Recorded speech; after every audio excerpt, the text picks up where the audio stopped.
رکن یمانی اور حجر اسود کے درمیان پڑھنے کی دعا.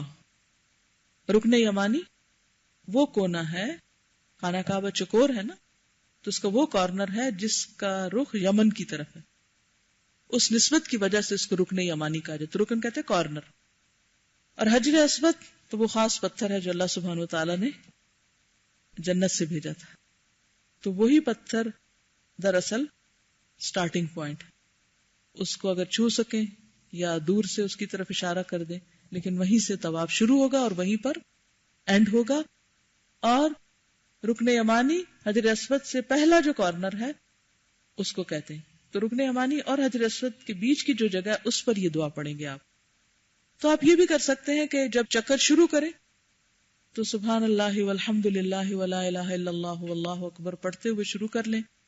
آگے تسبیحات پڑھیں، استغفارات پڑھیں، اور پھر اس کے بعد جب رکن یمانی کراس کریں تو پھر اس دعا پہ آ جائیں. ربنا آتنا فی الدنیا حسنۃ وفی الآخرۃ حسنۃ وقنا عذاب النار. اے ہمارے رب، ہمیں دنیا میں بھلائی اور آخرت میں بھی بھلائی عطا فرما اور ہمیں آگ کے عذاب سے بچا. کیونکہ ہمیں نہیں پتا کہ کیا کچھ مانگنا چاہیے، اور ہمیں نہیں پتا کہ کون کون سی چیز ہمارے لیے تکلیف دہ ہے. تو یہ دعا بہت جامع دعا ہے اور نبی صلی اللہ علیہ وسلم کی سنت سے ثابت ہے. تو اس لیے دنیا کی بھلائی اور آخرت کی بھلائی دونوں چیزیں اپنے رب سے مانگیں. دنیا کی بھلائی میں کیا کچھ آتا ہے بتائیے؟ جب آپ یہ کہیں گے کہ اے رب مجھے دنیا کی بھلائی نصیب فرما، تو کیا مانگیں گے؟ آپ کے دل میں کون سی بھلائی ہوگی؟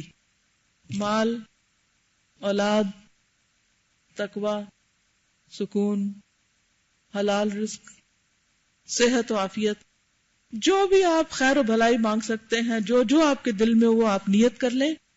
لیکن نیکی کی توفیق اصل بھلائی ہے کہ انسان کو کوئی نیک کام کرنا نصیب ہو جائے، اس کی توفیق ہو جائے. کیا ہمیں بہت سے نیک کاموں کا پتہ نہیں ہوتا؟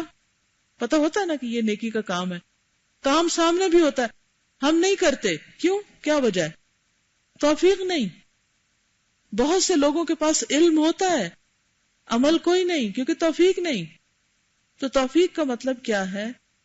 کہ اللہ سبحانہ تعالیٰ کی طرف سے آپ کے اندر اللہ کی رحمت سے ایک قوت آ جائے، آپ کے لیے رستہ آسان ہو جائے، اور آپ وہ کر چکے جو کرنا چاہیے اور اللہ کی رضا حاصل کر پائیں. پھر اس وجہ سے یعنی وہ جو رکاوٹ ہے نیکی کے رستے کی وہ دور ہو جائے. بعض اوقات نیکی ہاتھ کی ریچ پر ہوتی ہے کہ میں یہ پانی اٹھا کر کسی کو پلا دوں، لیکن میں کیا سوچتی ہوں؟ وائی می، میں ہی کیوں پلاؤں؟ وہ خود نہیں پی سکتا. بالکل پی سکتے، لیکن اگر آپ آفر کرتے پانی پئیں گے، پانی پی لیں. اس میں اور اس سوچ میں کیا فرق ہے؟ ہو کیئرس، وائی می، ہے فرق؟ ہے فرق. تو یہ جو نیکی کا خیال دل میں آنا ہے نا، یہ اللہ ڈالتا ہے، اور پھر اس خیال کے بعد اس کو کر لینا، یہ بھی اللہ کی توفیق سے ہوتا ہے. تو یہ توفیق اللہ سے مانگے. تو جب بھی کہے ربنا آتنا فی الدنیا حسنہ، تو حسنہ نیکی کو بھی کہتے ہیں. بھلائی تو مانا نیکی اٹ سیلف از حسنہ. ان الحسنات یذہبن السیئات. تو پھر کیا مانگ رہے ہیں اصل میں آپ؟ مال و دولت اپنی جگہ، لیکن اصل میں حسنہ کیا ہے؟ نیکی، نیکی کی توفیق، نیکی کرنے کی توفیق دے دے، موقع دے دے، اور کچھ کروا لے ہم سے، جو ہم اپنی زبان میں کہتے ہیں یا اللہ ہم سے کچھ کروا لے، کوئی کام لے لے. وفی الآخرۃ حسنہ، سیم چیز آخرت میں مانگی جا رہی. اب آپ کہیں گے کہ وہاں بھی اولاد مل جائے، مال مل جائے، سب. یہ جو حسنہ ہم نے کی ہے یہ ضائع نہ ہو، یہ کل ہم کو قیامت کے دن جزا کی شکل میں مل جائے. جزاء سیئۃ سیئۃ مثلھا، برائی کا بدلہ ویسی ہی برائی. اسی طرح نیکی کا بدلہ ویسی ہی نیکی. آپ جو دنیا میں کریں گے وہ آپ کے سامنے آ جائے گا. وہ سٹوری آپ نے سنی ہوگی نا کہ ایک کانٹریکٹر تھا، وہ گھر بنواتا تھا، تو اس نے جس کو ہائر کیا ہوا تو اس کو کہا کہ ایک آخری گھر میرے لیے بنا دو. تو اس نے کہا بس اب اتنے اچھے بنائے ایک، چلو اب جان چھوڑاؤں جلدی سے. تو جو آخری اس نے بنا اس نے کہا یہ تمہارے لیے. تو بعض اوقات ہم یہ سمجھتے ہیں کہ جو ہم کام کر رہے ہیں شاید یہ کسی کے لیے کر رہے ہیں، کسی پہ احسان کر رہے ہیں، میں اس کے ساتھ نیکی کر رہی تو اس پر احسان ہے میرا، اب جان چھوٹے میری. نو، یہ اس پہ نہیں، میں اپنے آپ پہ کر رہی ہوں. یہ جو میں کسی کو کر کے دے رہی ہوں نا، یہ دراصل میں اپنے آپ کو کر کے دے رہی ہوں. تو یہاں جیسی حسنہ یہاں ہوگی، جیسی توفیق اور پھر نیکی کر چکیں گے یہاں، ویسا ہی بدلہ اور جزا کل پائیں گے. وہ جو کسی کے لیے گھر بنا رہے ہیں دراصل وہ آپ کا اپنا ہے. کسی کو جو کھانا کھلا رہے ہیں وہ دراصل آپ نے خود کھانا کل. کسی کو آپ کچھ دے رہے ہیں تو دراصل وہ آپ کو خود ملنے والا ہے. تو ربنا آتنا فی الدنیا حسنہ وفی الآخرۃ حسنہ. خوبصورت چیز سامنے آئے، اچھی چیز سامنے آئے. وقنا عذاب النار، اور ہمیں آگ کے عذاب سے بچا لے. ہم میں ہمت طاقت نہیں کہ ہم عذاب سہ سکیں. آپ کو معلوم ہے کہ جہنم میں کچھ لوگ صرف اتنے عذاب میں ہوں گے کہ ان کے پاؤں کے جوتے کے تسمے صرف آگ کے ہوں گے، نتھنگ ایلس.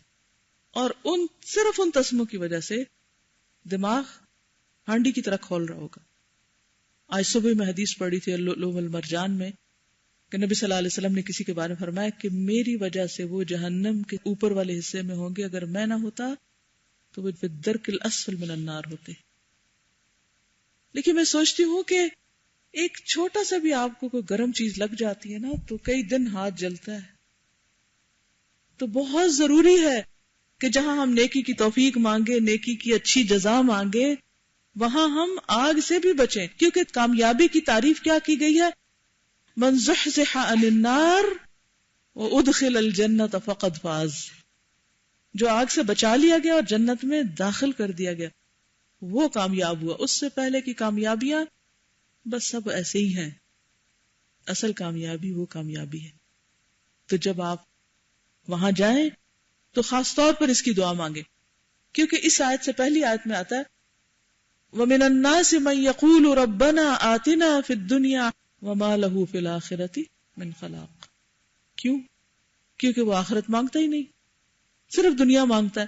بہت سے لوگ حج عمرے پہ جاتے ہیں صرف دنیا کی نیت کر کے، یا لوگ بھی جو اپنی دعائیں بتاتے ہیں وہ صرف دنیا کی بتاتے ہیں. تو اگر کوئی آپ سے پوچھے کہ وہاں پر میں آپ کے لیے کیا خاص دعا کروں، کبھی آخرت کی بات بھی کریں، کیونکہ وہ پائیدار ہے. ہمیں ہر وقت دنیا کے غم کیوں لگے رہتے ہیں؟ کیونکہ آخرت کا غم بھولا ہوا ہے. جس دن وہ غم لگ جائے گا یہ غم ہلکے ہو جائیں گے، یہ پریشانیاں چھوٹی لگیں گی، کیونکہ یہ سب ختم ہو جانے والی ہیں. دہرائیے ربنا آتنا فی الدنیا حسنۃ وفی الآخرۃ حسنۃ وقنا عذاب النار.